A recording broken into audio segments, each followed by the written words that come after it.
really just to make sure my head is in the square of the frame. You just click the go live button because we appear to be live. Are we? Oh dear. Well, that's normal. It's fine. I mean, you know that Brainfood Live is a super unprofessional and unproduced show, so it's good authentic. It's authentic. Yeah, we sell it that way. You know, transparency is a value these days that we live by, but we get away with it by saying it's kind of a way to cover up our lack of professionalism. Anyway, we're live, everybody. Actually, we're not. We're a minute early, so we've still got a bit more chit chat to go. No, we are live now, actually, at 12 o'clock on the dot. So welcome everybody to Brainfood Live on Air. It's episode 80. Episode 80. Can you believe? Wow, that's a big number. We have done. We're gonna hit this. We're gonna make 100 in very short order, which is fantastic. I would have never thought. Yeah. Pandemic permitting, of course. Well, the thing is, Brainfood Live is pandemic proof.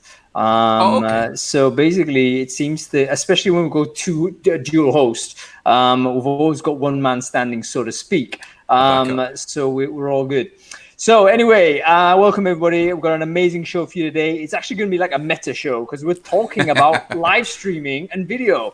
And why everyone needs to get better at it, because this is the new normal in terms of how we communicate with our candidates and clients. We cannot get away with just telephone call and email anymore. We have to upgrade our ability to talk on screen and on air. Anyway, before we kick off, a quick sound check as usual. We are multicasting everyone, so I think everyone can hear me on Crowdcast. If you can, just please say hello on the chat stream there. We're out over there on LinkedIn Live. Hopefully, I had to reconnect my LinkedIn Live today, so I'm not sure if that's working at all. But if it is and you can hear me, just give me a quick hello or a quick thumbs up on LinkedIn Live. That would be amazing. That way I can see that you're there. And we're also multicasting, I believe, on Facebook, in the Facebook group. And if you're there, you can hear us, please say hello. Okay, great. We're getting a few hellos back. That's fantastic. It seems that we're okay. Quick word for our sponsors this week. Our sponsors this week are our great buddies, VideoMyJob. They are an amazing product that help teams create employer branding videos. I think they're one of the first businesses to really crack the idea of, hey, you can easily create branded videos without having a lot of design support or creative department or whatever. You just need a phone and you need the app and you can do it. So VideoMyJob are an amazing business. They're based out in Australia, but actually international organization, of course. There you go, VideoMyJob, bit of promo. But they're a really cool company. The guy who actually founded them, I actually worked with at one point. And I didn't find this out until I met him a couple of years ago. It's rather incredible. But anyway, I've just shared the link to VideoMyJob there. Check them out. If you want to book a demo, you can do so for free. I will also share the link in the chat stream there. Okay, great. Anyway, let's get on with the show. I'm very excited today because we have a great show, but not only so, we've also got another upgrade, Adam Gordon. He's been on a couple of weeks, and you know what? We can't have that.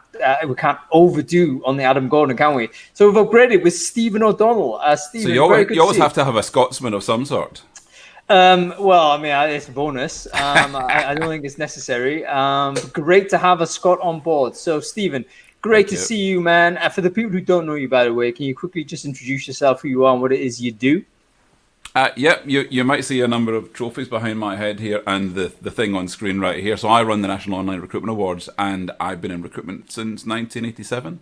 I was 12, I think, when I started.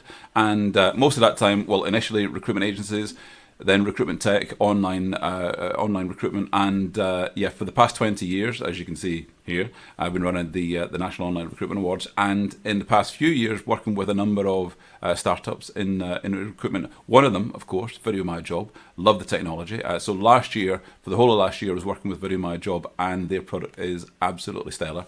Particularly in these times when we're relying on video tech to communicate with candidates, to communicate about vacancies, to do the employer branding, then so startups like that I've been working with in the past few years, Pocket Recruiter, a number of other companies as well.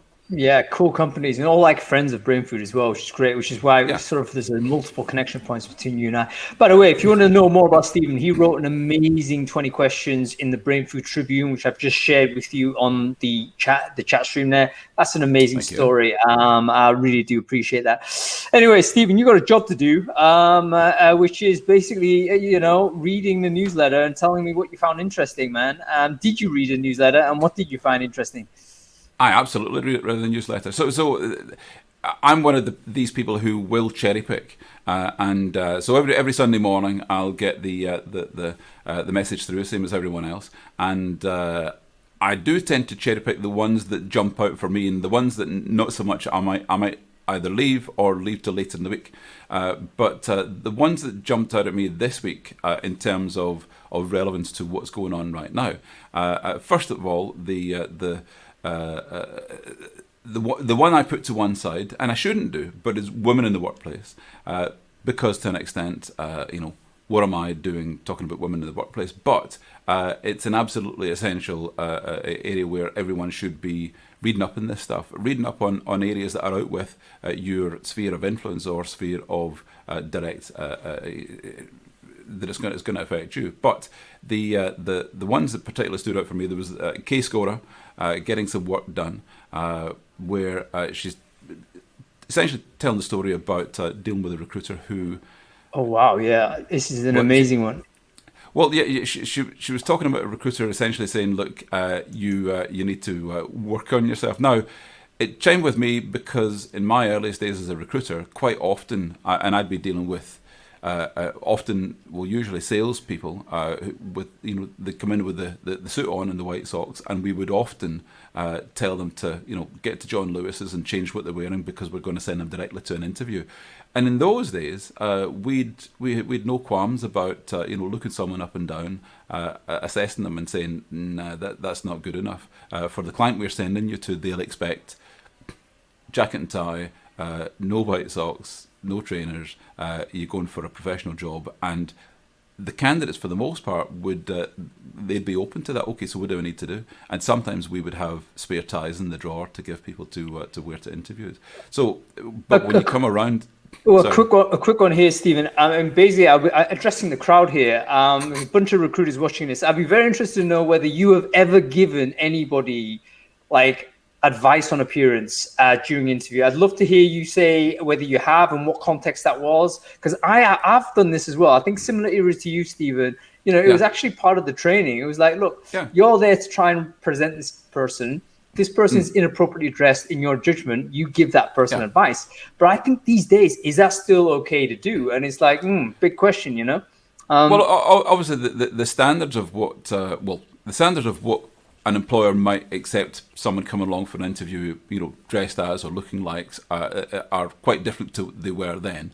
Those days, you would expect someone in a suit and tie. You would expect someone who, if it was women, they were wearing particular shoes or skirts and tights and so on. And these days, not at all. But these days, I think people are more expected to turn up with the right attitude than, what they're wearing. But also, you know that bias is in everyone's mind. So when someone sees you, if someone saw you wearing a football top of a particular team that wasn't their team, then they might take against you. That's an exaggerated form of it. But if you turn up dressed in a particular way, if you wearing a tracksuit or a hoodie or a whatever, if you went for an interview with Google and you had a hoodie that had Microsoft on it, they might one or two things about it. So use your common sense and don't push it. But I would always say go along to an interview the best form of yourself that you can be, that you're still comfortable being. Yeah, on that note, I think recruiters do have a kind of a candidate care position. You want the candidate to succeed. After all, you're sending them forward, your interests are aligned. But in this case, it was really interesting because it may be taking it too far. So this lady, K-Scorer, she apparently, according to her, the recruiter actually recommended her to get some plastic surgery. And it was like, what? And obviously she was outraged by this. And she's an older lady. I think there's a bit of ageism involved here, a bit of sexism involved here. I think a bit of like culturalism, maybe. I don't think you could ever have that conversation in the UK. It was in the US, I think. And, maybe different cultures and different scenarios are a little bit more okay with the idea of you need a nip and tuck here and there. But here, I was astonished to read that story, and I thought, wow, like, that's not okay. Well, think of it this way. So I'm clearly a mature gentleman, and I don't have as much hair as I used to, and I've got the odd wrinkle where it used to be baby soft. But I wouldn't get criticised in the same way as a woman of the same age as me. If a woman turned up and hadn't covered up her grey, hadn't put a bit of makeup on, and even now, then they would be held to a standard that I'm not being held to. I can walk about with a silvery beard, and people might say, "Oh, that's quite dashing." But if a woman had silver hair, then she's quite clearly not interested in the job because she's not looking after her appearance and blah blah blah. Now these are all wrong because they're nothing to do with ability to do the job, but. And all interviews are a two-way process where the candidate is interviewing the company as much as the company is interviewing the candidate. So in that scenario, if I went along for an interview for a job and they were clearly judging me on my appearance, then I would turn the tables. I would say, well, let's just go through how you've turned up today. Thing is though, Stephen, they would never. I don't think people would. This is at the unconscious bias level. They maybe wouldn't say it out loud. Yeah, you wouldn't say it out loud. But you made a very interesting point about the gendered version of this, and I think it's absolutely right. Yeah. Men and women have very different kind of challenges in this scenario, and I'd be very interested to hear actually what is the pressure for women in particular when they're going to interview, for instance. What is the expected standard of appearance? Yeah. Whereas you guys get away with more slovenly appearance, maybe. I think probably, one of the key things to remember is do you want to get a job by presenting a fake version of yourself? So if you're turning up in a suit and tie and all of the things that you would never normally do and get the job on that basis, do you then have to then carry out the job on that basis so you're then a fake version of yourself to do the job? Or do you want to get the job for all the right reasons? Well, I mean, these days people just want the job, though. I mean, let's face it. We're in a sort of I wouldn't say desperate scenario, but it's clearly not one of these where you can pick and choose anymore. So I think people are going to amend their appearance and behavior, or whatever. Yeah. And in fact, this is the example with Kay. The recruiter probably well-meaning, I would imagine. Like, there's no reason why they would say that in a negative way. She's probably trying to help, but. It was like saying, "Hey, you got to deal with, If the recruiter thinks it's acceptable to suggest Botox or nips and tucks, then it may. Well, that tells me more about the recruiter than anything else. That they think these are on a par with changing your clothes. Having some sort of medical intervention to make yourself look the way that people think you should is ridiculous." But this is where sort of I think there is a cultural divide. I mean, as I say, we're in the UK. It's like outrageous to even hear that spoken. Yeah. But I'm just again maybe layering on some anti-US prejudice here. But I just wonder whether if you have a culture that is routinely using Botox, maybe they become more acceptable. Anyway, moving on quickly. Another thing, Stephen. Another thing, so the future remote. There's an article at GitLab talking about the future of remote working and the different ways in which different companies are approaching this. There are lots of companies. Let's face it, in the GitHub sphere, who have always been or largely been populated by remote staff, and companies coming to it for the first time are waking up to, well, how do we engender a culture that is genuinely us, but is also catering for the needs or the wants of our staff, so that they feel part of the organisation, so that they feel that they are teammates with someone else on the other side of the world, and ways in which they can make people feel that they belong. So the different ways that looking at doing that is always fascinating to me. I do think that it's going to be a continually moving ball here, where we haven't settled on what remote work means yet. and maybe we never will. It's going to be really interesting on this because I've just shared the link to on the chat stream there. People should definitely check out this post. I thought it was a really good case study on how, firstly, it's brilliantly written. It was like this interactive storytelling type of style. Fantastic. Yeah, looks fantastic, really easy to consume, really a modern way of telling a story. I think if anybody who's a content person should really check this out. Obviously put a lot of work in there to get this post out.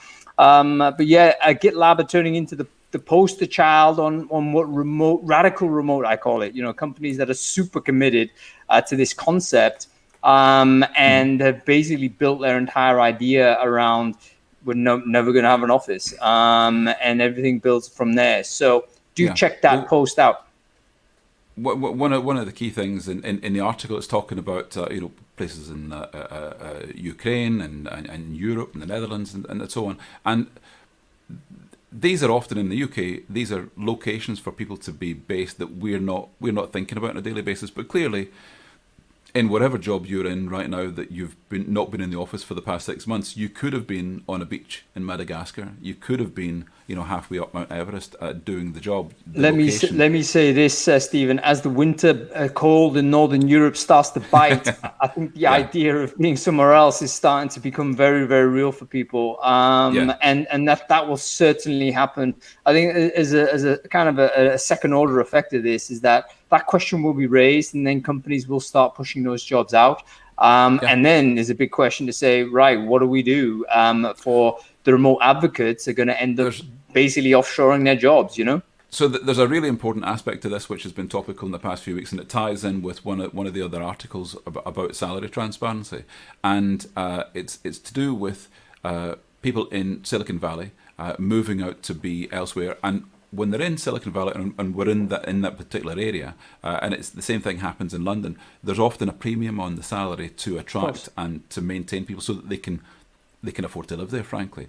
But if the job is then, someone's living in the Highlands of Scotland where they can buy a castle for the same price that they would buy, a single room in London, then can the employer get away with paying less, or is the job valued in the same way? People are now packing their bags and leaving, really expensive places to live and going off elsewhere. While they've got the salary from the high end places, and they're taking it to a low cost place to live. Interested to know what the crowd thinks on that.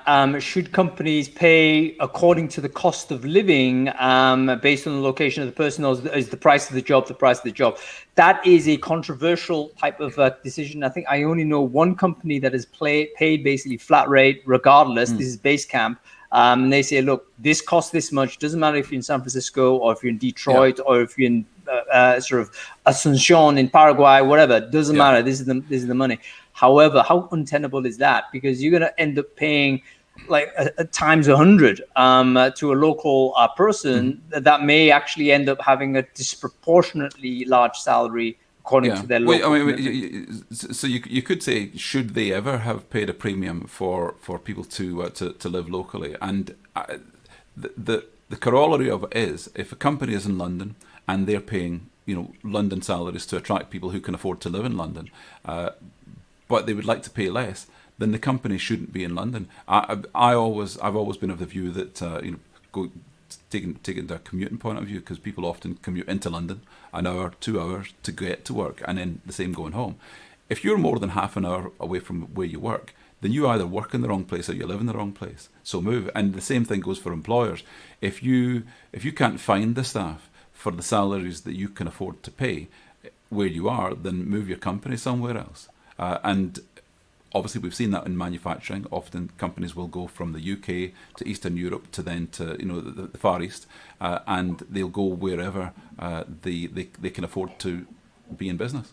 Well, yeah, I mean, staffing is one of the major challenges for anybody setting up a business. But hopefully with remote working, maybe that unlocks the global marketplace in a genuine way.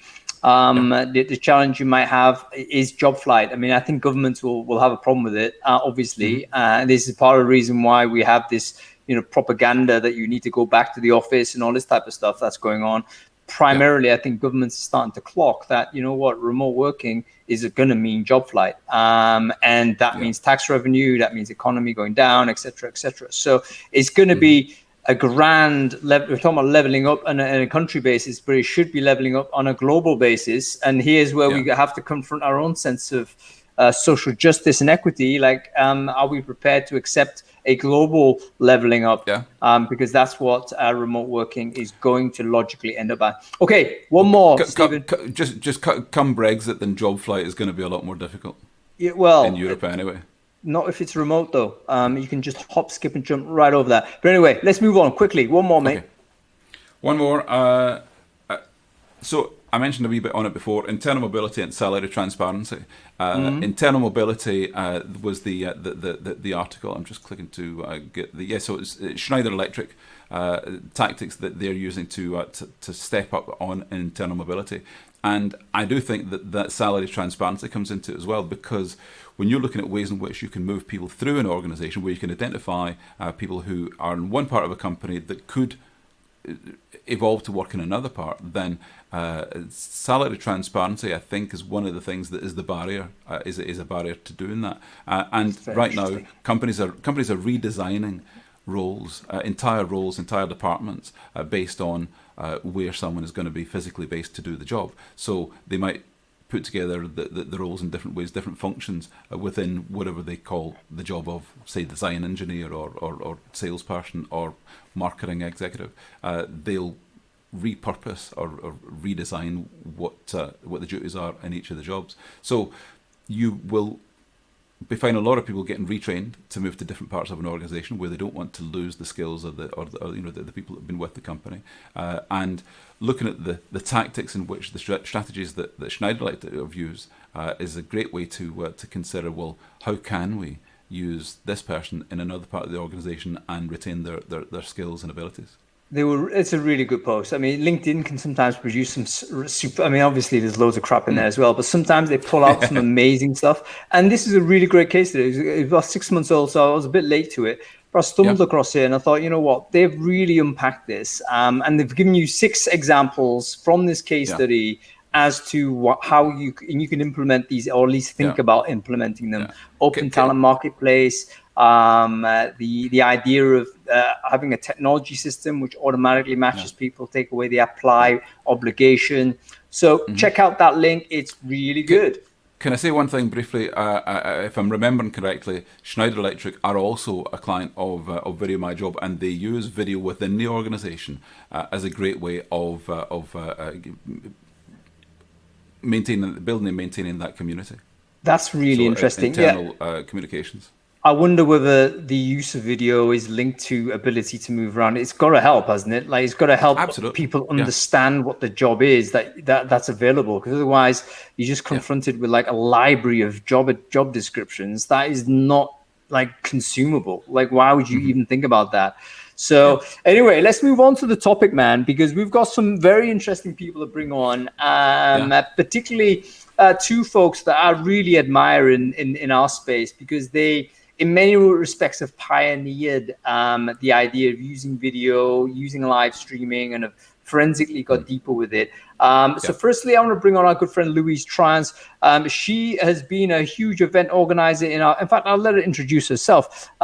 She really should need no introduction, but she actually now works for Crowdcast, which is amazing. And this is the platform we're using right now. So I'm super interested to know from Louise's point of view. I think she's down as a different person here. Give me a sec. As Recruiter Zone. Oh, I see. In the chat. Why have you done that, Louise? Recruiter Zone is the channel that me and Louise use for putting out shows on a daily basis. All right. I don't like it. Don't say that. I don't. But I'm going to invite her on anyway. There she is. How you doing, Louise? I'm great. Thanks for having me on. Hi, Stephen. Good afternoon. It is afternoon, yeah. Good afternoon. Okay. I'm what time of day it is. I'm going to invite, by the way, you look glorious with that background. It's fantastic. I'm going to invite Jose Kadlec. Fantastic. I see what you did there. Fantastic.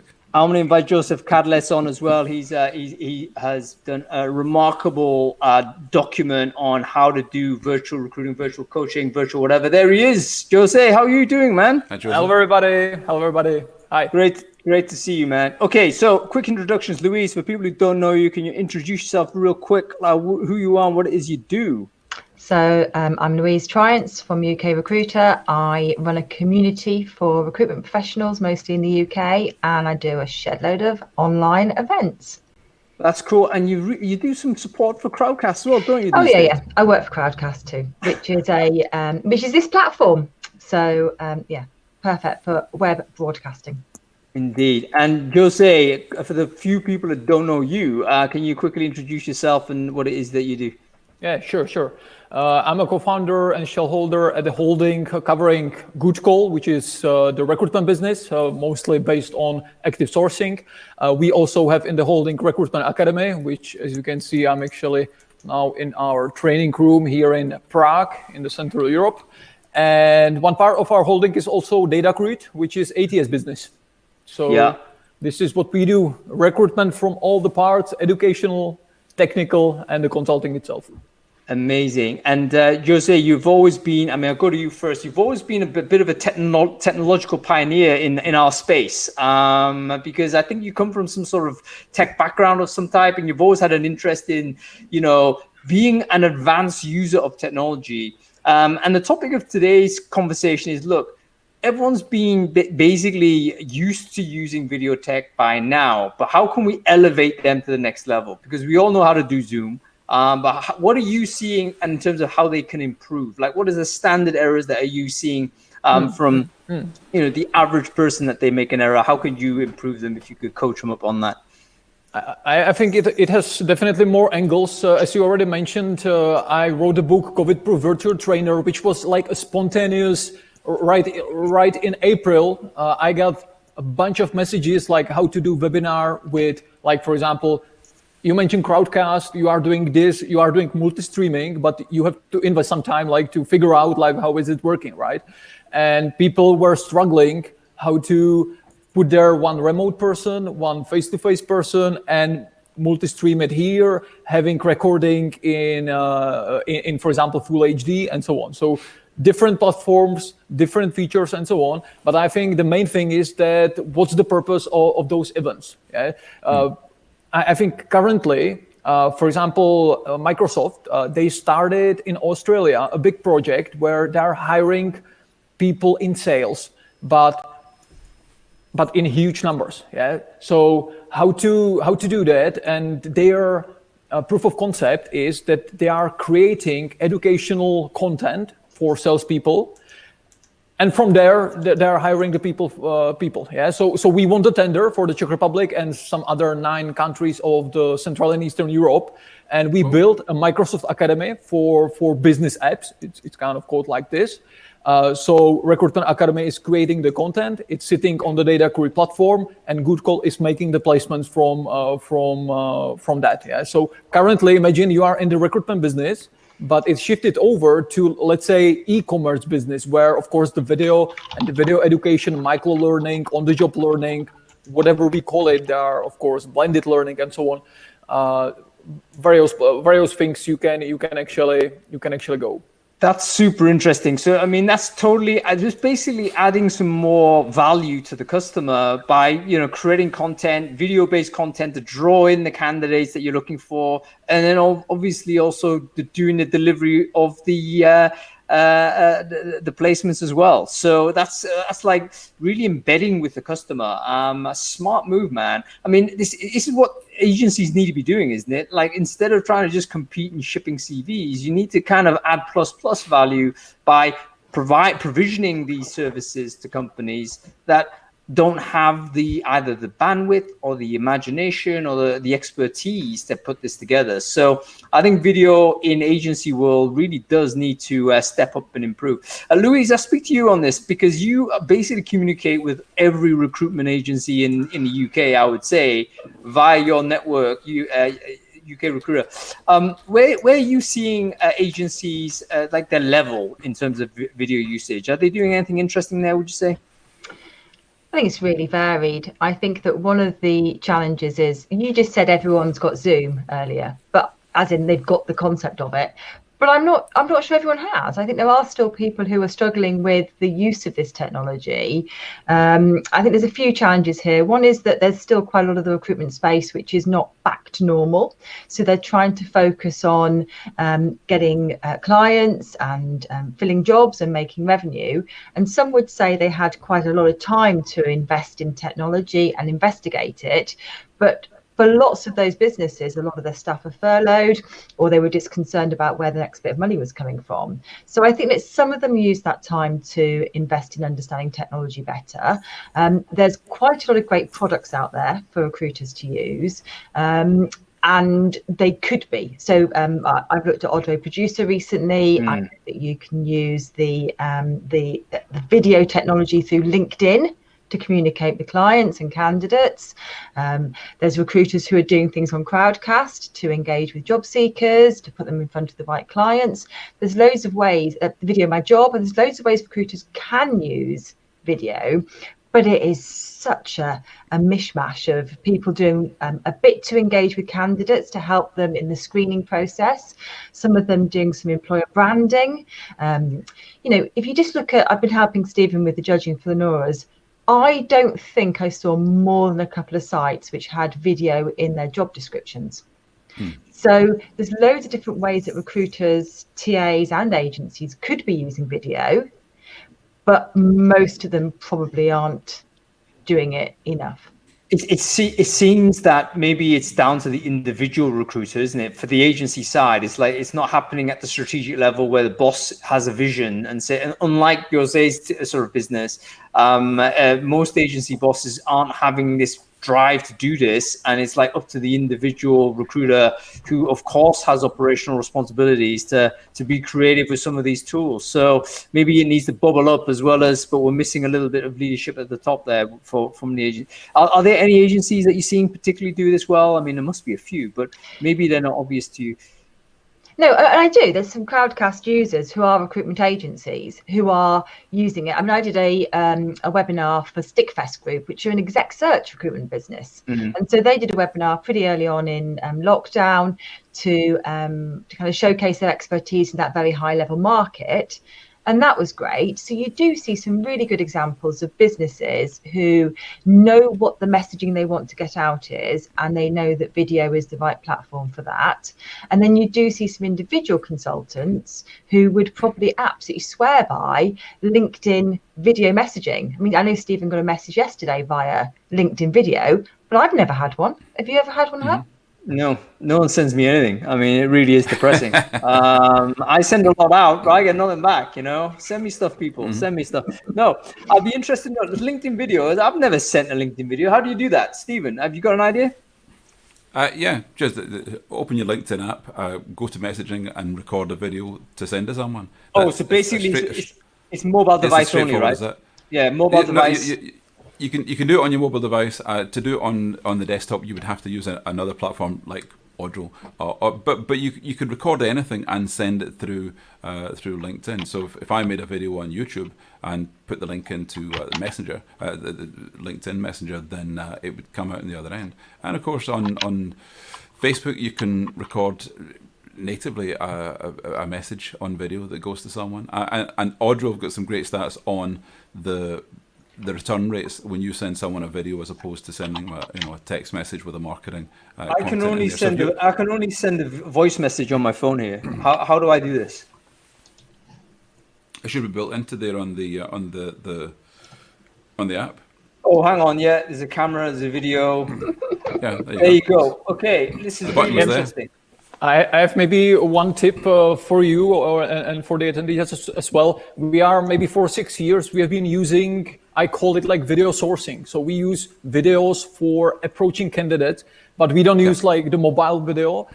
We use, for example, if you know the plugins Loom or Story Express and these kind of things. where we normally reach a response rate, for example, of around 60%. Even for software development guys, which is perfect. When we are working with the companies, we are doing video job descriptions. So usually the authenticity is critical. So we usually do it like on mobile phone, no lighting, no, I would say even the microphones and so on. And sources and recruiters are outreaching with this video instead of having like a full description, bullet points, and so on. On this note, very, very importantly, the authenticity is super important. We joked about it at the beginning of the show, actually. But if you overproduce something, people are going to distrust it, because why are you polishing this? This needs to be doable by the recruiter's level. Can I pause you there? When you talk about authenticity, it doesn't mean you're allowed to be shit. You have a responsibility to do. You have a responsibility to do things as best as you can. So if it's easy to, well, for example, if it's easy to do something like this, then why wouldn't you do it? If it's easy to have some branding behind you in your video, why wouldn't you do it? If it's easy to switch a light on so you can tell that you're not in the dark on your video, then of course you should do it. It just comes to standing in front of an open window. So. You shouldn't ignore the quality standards, and you can record a video on the fly. You can record whilst walking down the street, and it'll look absolutely fine. So I want to say one thing on this, and this is to the audience. If you are connected with me on LinkedIn, in fact, if you're listening to me on LinkedIn, you have to be connected with me. Can you quickly send me a video message? I want you to try this, because I've got the feeling you haven't done this before. I haven't done it, and I think it's probably still a very niche thing. But you basically go to your phone, you go to LinkedIn, you go to my sort of profile, and I think there's a plus button there. Press that video, and it's an asynchronous video, as I understand. So you record the video message. You're not calling me by video. You're recording a message to me, which I will watch on replay. And imagine that when you're hiring or you're trying to reach out to a candidate or a client, that's going to be a powerful thing for people to review. Because it's not just another email or not just another email. So give it a shot, folks. I'm not to say I'm going to be deluged by these messages, but I think it's a useful experiment to try. Try and give it a go. Okay, cool. Jose, you talked about Loom before. Can you quickly run through what Loom is? Some of the folks here might not know what that is. Yeah, Loom is a plugin which is recording your desktop, but it's putting your webcam to it as well. So you probably mentioned now with the messages, video messages over LinkedIn, usually you are there alone. But the way how to increase the response rate and the engagement of the recipients is that they can actually see their own, for example, LinkedIn profile, GitHub profile, their CV, or it can be Facebook profile, Twitter profile, it can be anything like that. So when you actually create a Loom video, and then you send a link to the Loom video over LinkedIn, that's perfect, because you can see the thumbnail, you can see the preview, and the recipient can actually see, okay, there is a video and I'm in the video. Really important point, folks. The preview image is your first bit of marketing. So if you're going to send an outreach to somebody, whether you're pitching for a new customer or you're pitching to a candidate, you can use some personalization on that thumbnail. So for instance, Odro are really good at this, where they've just suggested, hey, if I'm going to send a message to Louise, I should actually just get a piece of paper and write Louise onto a piece of paper and say, Louise, it's this, because the preview image will capture that before you ask the person to press play. In other words, don't force the click from your customer or the person you're trying to attract. If you're asking them to click, you're asking them to take a risk. So if you can communicate with the preview image, that's going to be worth money. You can imagine using that when you're hustling for customers as well. A lot of people ask me, why don't you do any, BD type shows or whatever? Truth is, I don't do BD anymore, so I don't know too much about it. But I can imagine if I'm trying to get a customer as a recruitment agent, it would be smart to try and signal something on a preview image to say, I want to speak to you directly. This is not a blanket email that's gone to everyone or a blanket video that's gone to everyone. It is this. So really interesting. So, and with for example, with the Story Express, and I think Loom can do it as well, it will create a GIF thumbnail. So when you paste it into the email, you can see this. So it's even better. Plus, of course, the great thing, because before, for example, 5 years ago, we used for this YouTube. We created a video, we put it on YouTube, sending a YouTube video. But with the Loom and with these type of plugins, you can actually see when the recipient watched the video. So you can you can firstly see that, and you can then follow up on that and saying, hey. You know what, folks, we are in the TikTok era, aren't we? I mean, let's also think about this. Like we've moved so significantly into video and on mobile consumption of video. It's clearly the way forward. If it is the case that we need to, I mean, I've got a feeling basically that it's a step change era now. COVID has really shifted us away from email and telephone. And into video comms, and we need to get better at it. It reminds me a lot of the time. I mean, Stephen, you and I are probably old enough to remember this. Yours is way too young, maybe. But back in the day when email was the new thing, do you remember that? I mean, I don't think anyone watching this would even compute this. But before that, it was just a phone. And sending an email was like a really unusual thing to do. Remember, I used to be a fax machine salesman before faxes caught on. Right. So, well, now you are aging yourself. Back in the olden days.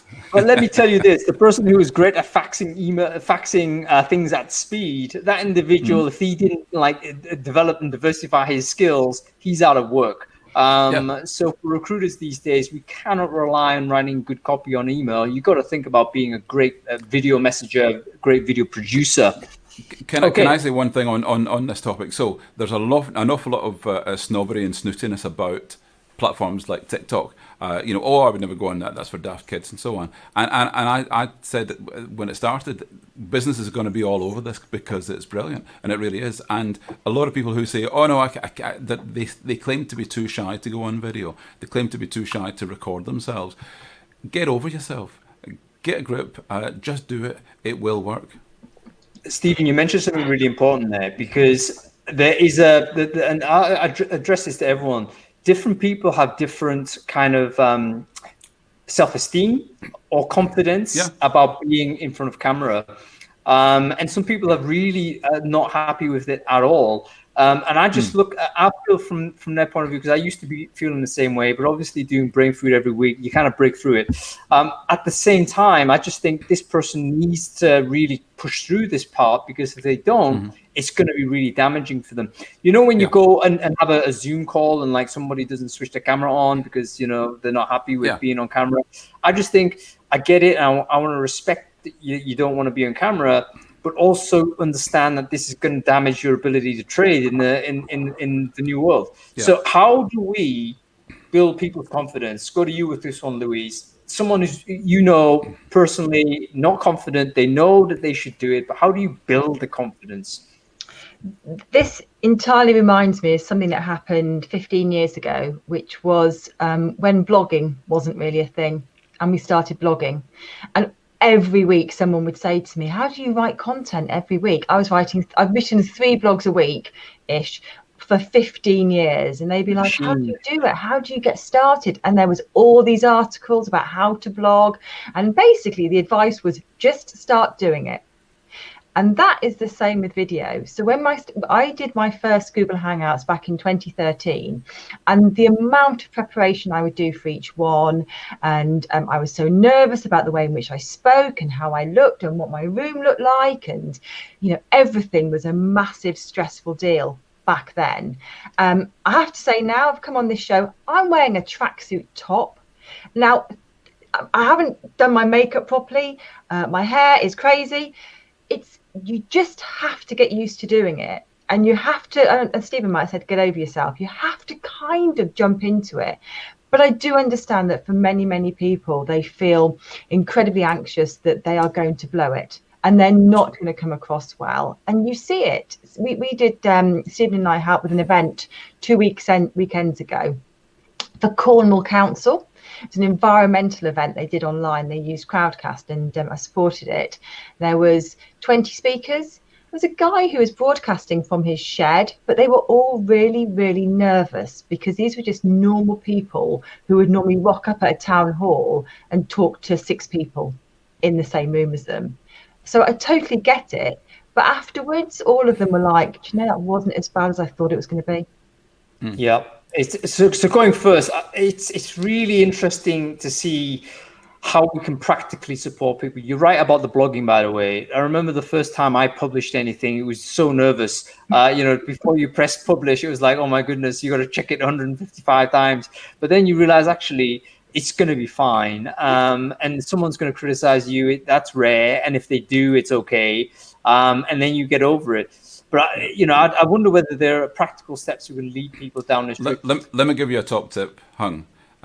The biggest distraction when you're in face-to-face meetings with someone, you're not sitting there with a mirror with your own face on it. You're looking at them, they're looking at you, and that's fine. When we're on this call, we're looking at a grid of 4 people, and one of them is me. Now, I guarantee that I'm looking at me much more than I'm looking at the rest of you. And that's true. Everyone else does the same, because my own face, frankly, is the biggest distraction. If I wanted to not have that as a distraction, I'd get a Post-it note and I'd stick it over my own face. Often when I'm doing a show where I'm interviewing someone else, I might have handwritten notes, and I'll either drag over the Word document on screen, or all of the handwritten notes stuck onto the screen. So cover yourself up. If you don't want to look at your own face, because that's the thing that's most distracting, then literally do that, and it's the quickest way to get over the thing that's putting you off. Stephen, that's really good advice. I'd be interested to see if people make that technique, because it's going to be, like I say, I think we need to give practical support.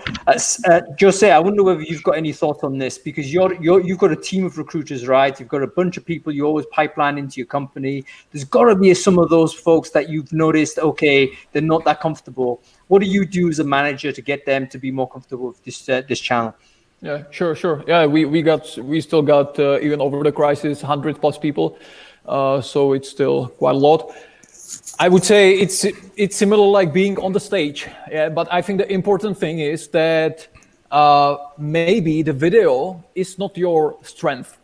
Maybe you will be better with podcasting. Maybe you will be still better with blogging. Yeah, but of course, video, there are various types of videos. Client calls, you have to do client calls, yeah, and so on over the video. But when we are speaking about, for example, recording some courses and so on, it can be the case that, for example, video is not your thing. It can be simply maybe sometimes hard truth, but it's like that.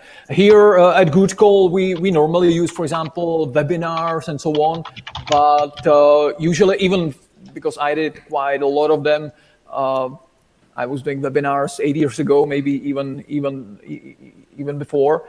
So we are usually starting with some advice, like how, even with the webinar, it has some structure, right? So focus on this, focus on that, do some greeting at the beginning, give them some time to connect to the webinar, because at the beginning people are connecting. Not everyone is there since the minute zero, right? So then, of course, they have some guidelines, and then they just need to practice. They need to do it once, twice, and so on, and you will get used to it, as you will get used to anything. What is coming through is exactly that. You just got to do it and practice, even if it means just getting on to something like a Zoom and just seeing your face on camera and just getting on with it. I do think COVID is going to help, because it's forced everyone to do a lot more of this, right? I mean, there's going to be anybody with a computer and an internet, I think, has just basically gone to do a Zoom party, or they've tried to get in touch a little bit, even older parents and stuff like this. So I'm hoping that we've crossed the Rubicon there, but there's still a long way to go, obviously. Okay, let's move on to live streaming, folks, because this is another form of video, even though I'm kind of reluctant to call it video, because it is very, very different. It is going out directly to people.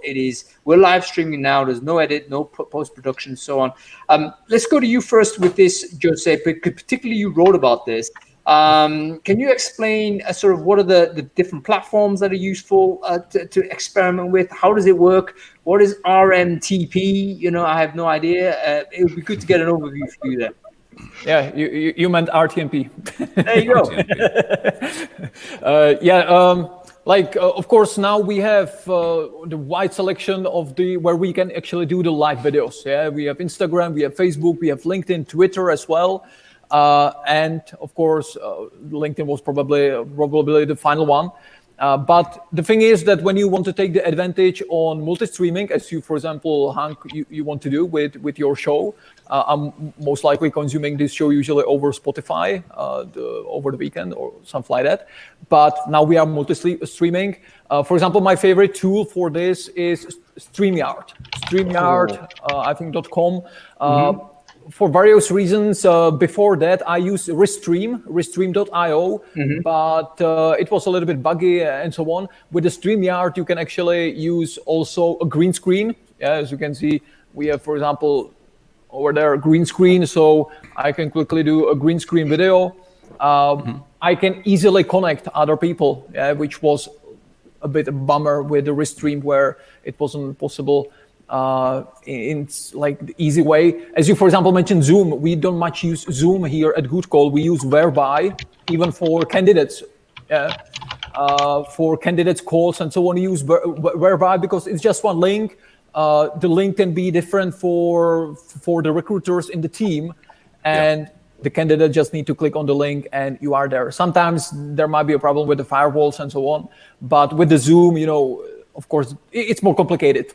Yeah, you know what? Just on that note, I'm a big fan of Whereby. We had actually Jess Hayes, who works for Whereby as head of people, on the show a couple of weeks ago. I've been using that thing really from your dot, and it's a great tool. It's basically a one-click. Here's the link. Just jump in. Whereas Zoom is clunky. You got to download software. You got to open up. It makes it. Do you open a browser or the client? It's like, come on, too much. The quickest and simplest thing is whereby.com. They need to be more successful than they are. Okay, sorry, Jose, keep going. So with the StreamYard, you can actually multi-stream to these various channels apart from Instagram. Instagram is one of the channels which is kind of these typical RTMP transfers. So you cannot do that. Sometimes I do that. I do StreamYard to LinkedIn, Facebook, YouTube, and I put on the mobile phone. I put a live video and I kind of point it out to my screen. So doing Instagram live like that, it's possible, of course, as well. Yeah. Then, of course, with for example, it's a big question with the webinars. Yeah, like a lot of webinars providers, and suddenly you need to choose which one. With one you will not be satisfied with, for example, with the recordings. With another one, it's more difficult to connect someone from the outside and so on. So over the past years, I tried, for example, Webinar Jam. I tried AnyMeeting. Currently, sometimes I'm using Click Meeting, but it has some cons, let's say, as well. Where, for example, when you are as a speaker, you can finish the webinar. You are as a host as well. Like the speaker equals to the host. So it's so currently we are it depends what kind of webinar we do, but we use our own solution where we actually have a separate person handling Wirecast on a separate laptop.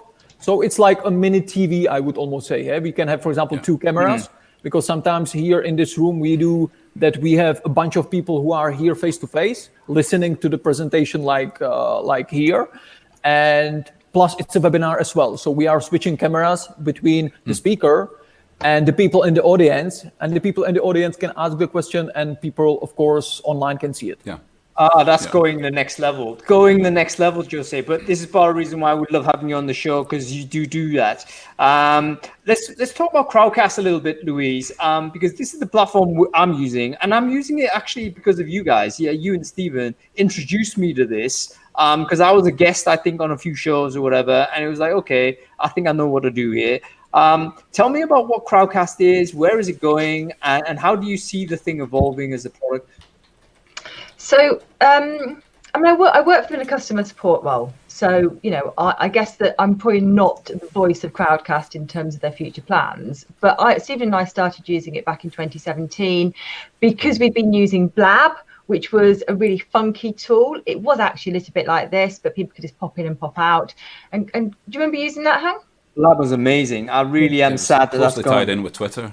Yeah, that was really cool. It was fun.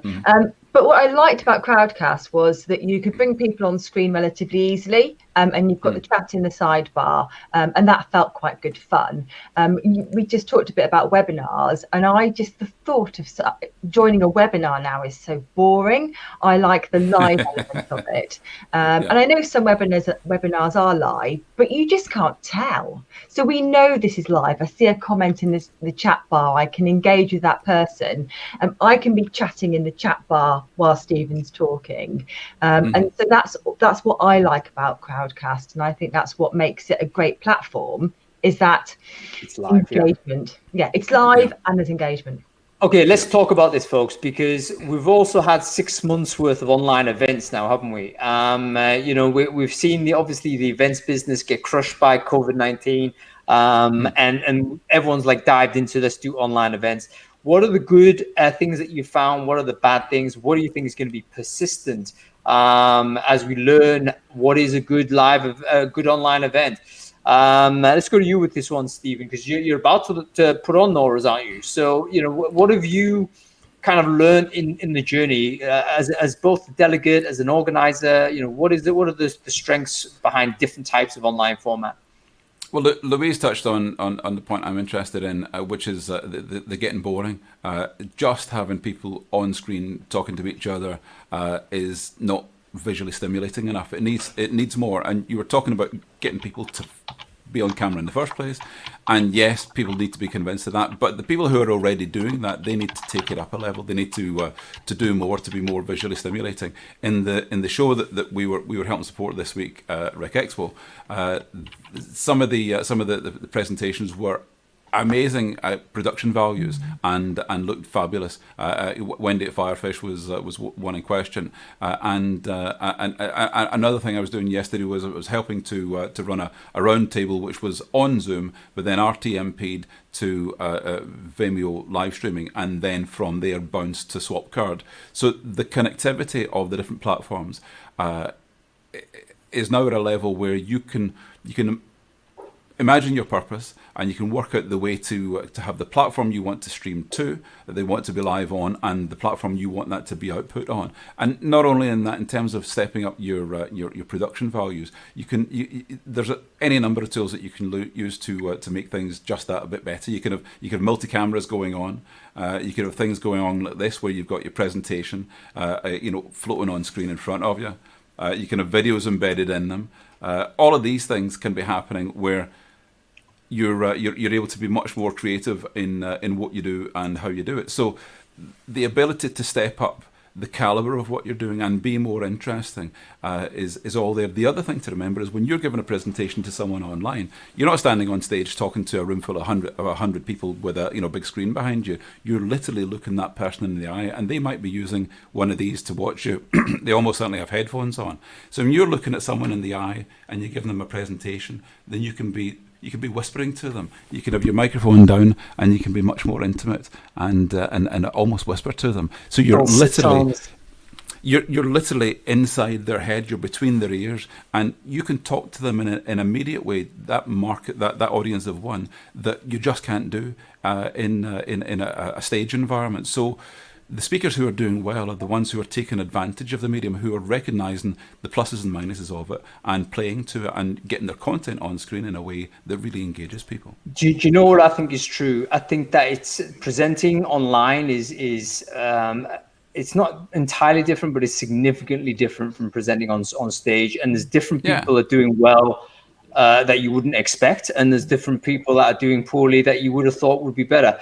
And it is a very different experience. A lot of folks I know really vibe from being the audience interaction. They don't see that, and it can be very difficult. Other people are more comfortable about audience. So it's going to be fascinating. And I totally take your point as well, Stephen, about how we need to get more interesting with the presentation. So I think back in the day when you got a stage, I think you can get away with basically a PowerPoint presentation, slide by slide, flick through the pages. But these days, when you're presenting online, it needs to be a little more compelling. You need to have more things going on because people are distracted. That I just showed you was a PowerPoint. The floating thing on screen, that was PowerPoint. It was PowerPoint. It was obviously not just presented on screen in the same way. So it was a different flavor. which is what I'm trying to say. There's a tool that I use called Manycam, and Manycam allows me to have layers upon layers upon layers. So I could have, multiple things on screen. I can have my logo here. I could use NDI technology to pull in other people from a Skype call to put them on my screen. Let me put a caveat to all of this. I need to interrupt you, Stephen. Let me put a caveat to this simply because when you're going on to an online event, as a speaker or as a person doing that, you're often given a set of instructions by the event organizer saying it must be in this format. So you might not have the ability to play around in this way, which puts the pressure onto the organizer. How do you do this? So I will go to you with this one, Louise. Like, how do you create the format where people can firstly produce this? And you can't be an expert in everything, but they want to be able to tell a story, but you want to create an environment for them to be able to be compelling. And when there's all these types of challenges, how do you do that? So I was actually hoping to answer this question. So about 6 weeks ago, I saw an event organizer post something on LinkedIn which said we did an online event and it was awful what they wrote. Basically, some of the presentations were shit because they were boring and they were unengaged. And they shared 3 tips for how to be more engaging as an event, as a speaker at an event. Well, why the hell did they not share them before their own event to their own presenters? I read it and I was so cross. Because as an event organizer, it's your responsibility, whether it's an in real life event or an online event, to help your presenters be the best they can be. So don't slag them off afterwards. Give them the tools beforehand. Yeah. And that's just common sense. So you can say to them, all you need is a webcam, but you can help them to be more engaging. You can say to them, slides don't always help you. Talk with a passion. Brad Shackleton was at the Agency Expo yesterday. He is a very powerful, engaging speaker. He was sat in a field doing his without slides. It was great. So don't tie your speakers down, your presenters down. Give them all the opportunity they have, and remind them that when you're in front of a computer, pre-recording or presenting live to an audience you can't see, it's weird. You need to work harder to engage when you can't see those people. But as the organizer, tell them, give them 5 tips. Can I say this? Just as a person who's done some pre-recorded presentation, I hate pre-recorded. I really do, because it's usually a 20-minute talk. I think talk length is going to go down, by the way, because we've just adopted 20 minutes from the stage. But 20 minutes talking with no interaction, literally monologuing through it, it's like, oh my goodness, this is really tough. And you can get away with it, but it really is not a natural or enjoyable thing. Totally different from being on stage. So I think that will change. I think we'll do a little bit more interaction, more fireside chats, more type of stuff that is easier on both speakers, but also more compelling for the audience. A bit more audience interaction. Brainfood Live, by the way, the initial view of this, and we might go to this next year, was that it would just be a chat, and we'd bring people off the chat into the live environment and get them on, like very natural flow. It didn't work then. That was about 2 years ago when we started, because no one was prepared to come on camera then. Like everyone was like, "Oh my God, no!" And they were checking out the thing when I said, "Right, you're coming on." But I think now, maybe post-COVID, we have a bit more confidence on it, and people have got a webcam, and maybe they're prepared to give it a shot. So, okay, listen, we're running out of time, folks. So I just wanted to do a quick round robin to finish this off. Let's give the folks who are watching this just one tip in terms of how they may improve their video game. Like, what do you see as the common mistake that people make? How do they just improve it? You're talking about whether it's production quality, whether it's their manner, whether it's whatever. How would they do this better? Stephen, let's go with you to kick us off with this. Do not have a cheap webcam that you found in a lucky bag. For the sake of £50, £100, you won't see yourself, but everyone else will. Get a decent webcam and get a decent microphone. It will pay dividends, and it's investing in how you look and how you sound to everyone else. So I'm going to put a link in the chat bar there. It's a list that I've got on Amazon of the kit that I use. Some of it is more expensive than others, but you really don't need to go crazy. And I'm not one for spending money anyway. So the stuff that's in there is absolutely on the tech side of things, really handy and not always as expensive as you might think it is, and it's definitely worthwhile. On that note, thank you, Stephen. And by the way, on that note, not to say that it should be fraudulent, but I think you can make a case this is a business expense. If you're working for a business and you're struggling with an old laptop webcam and that's really foggy or the lens is screwed, you can say, listen, I need 40 quid to buy a webcam. The webcam I'm using like 40 quid. It's not much.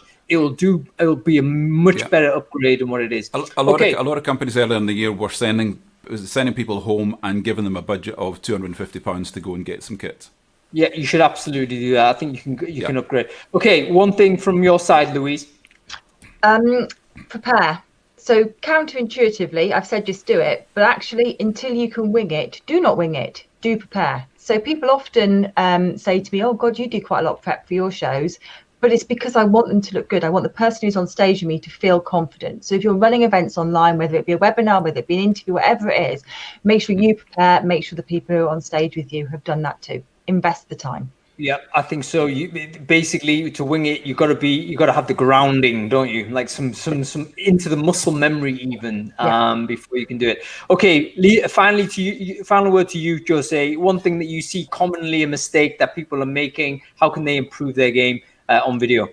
If you remember the webinars, I don't know, for example, 1 year, 2 years ago, where a lot of companies, content marketing, they are pushing webinars every week, but usually it's just presentation, no people, no webcam actually, and usually connected over the phone. Yeah, so it's just the webinar for the sake of the webinar. So I think it changed where, for example, see what Stephen has there, the equipment and everything. I can, for example, recommend Yeti Blue microphone, which is, I don't know, $150, something like that. Probably you can use it for podcasting, you can use it for calls, you can use it for webinars as well.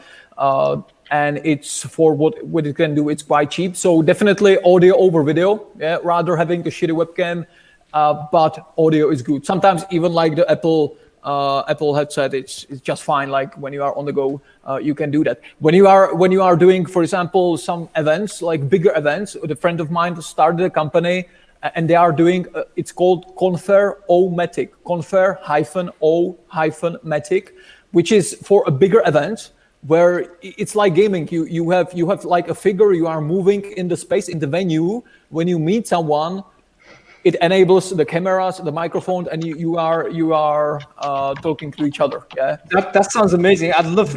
Can you share the link to that? Sure. I'd love to see that. You'll say that sounds fantastic. But definitely having the higher quality audio, video, the presentation. If you have green screen, perfect. You can do it in virtual reality as well. Yeah. That's of course possible. If we are speaking about the sourcing, like videos for sourcing directly, for example, I can, because now I'm covering for social talent, the advanced talent sourcing techniques on the social talent platform. So if you are interested, there is actually already a chapter on video sourcing published already there. So. Amazing. People should check that out. Oh, by the way, final word from my side. Thank you, Jose. Thank you, Stephen and Louise. Going on to both audio and video, I think the main thing is like you got to get your mouth as close to the damn microphone as possible. That's the biggest problem I see with video is that people are just relying on the laptop mic and they're sitting away from the laptop. And you just sound distant. So all you need to do is plug in a headset. Doesn't matter what it is. The main value of this thing is going to be this mic is close to my mouth, and it means that you've got a better sound. You don't have to spend money on it. Everyone's got one of these, but don't think you can just do it over the air because the distance, 2 feet to the laptop mic. That's too far. It's going to distort. The other person's going to think that you're miles away. It's going to be damaging to whatever you plan to do. Okay, that's it. That's it, everyone. Thank you for joining us. It's been great having everybody. I really enjoyed this show. I think there's so much we can learn from all of you three. I'd love to bring you guys back for a more in-depth version of this at some point in the future. I hope you're happy to do that. Thank you, everyone who's watching on LinkedIn, Periscope, Facebook, and Crowdcast. We'll see you next week. We are talking tech recruiting, how that has changed. In the last 6 months, we've got Manjuri Sina over at Global Head of Tech Recruiting at OLX, and Ala Pavlova, who's tech recruiter at Miro, great collaboration tool. They're going to help us talk about what they've seen in terms of tech recruiting and how it's different, how a candidate is behaving. Okay, final word to our sponsors. Thank you again to VideoMyJob. They are an awesome employer branding video tool, great to use with teams, great to easily produce compelling video content. Okay, that's about it, everyone. If you like the show, by the way, follow the channel for updates. I will see you here next week, and I'll catch you later. Adios. Ciao. So yeah, I should stop everything, shouldn't I? But I won't, because this is like behind the scenes, So as we're doing the jiggery pokery of all of this, we'll keep going. No, but Jose, quickly, tell me about the social talent thing, because that was awesome. So we're still live. We are, but it's okay. I'm going to go get my 1 o'clock call. Yeah, you go. Okay, adios. Louise, see you later. Great to see you. Bye, Louise. Yeah, quickly, Jose, because I want to hear about this. You're doing the sourcing training for social talent, is that right? Yeah, exactly. Sourcing training. So I will be I started already. There is some plan for over the next, I think, 3 quarters of the year. I will be delivering content. So it will be something like 13, 14 hours of the content. Amazing. And yeah, so it's just the deal. And obviously, you need to pay social talent to see this, don't you? You need to be part of the academy to do it. Yeah, cool. Yeah. I'm gonna have to get a free entry pass from Johnny and say, okay, remember your old buddy home. All right, listen, everyone, take care. Have a good weekend. We will see you next week. Thank you, you two. We'll catch you soon. Okay. Arrivederci. Ciao, ciao. Bientôt.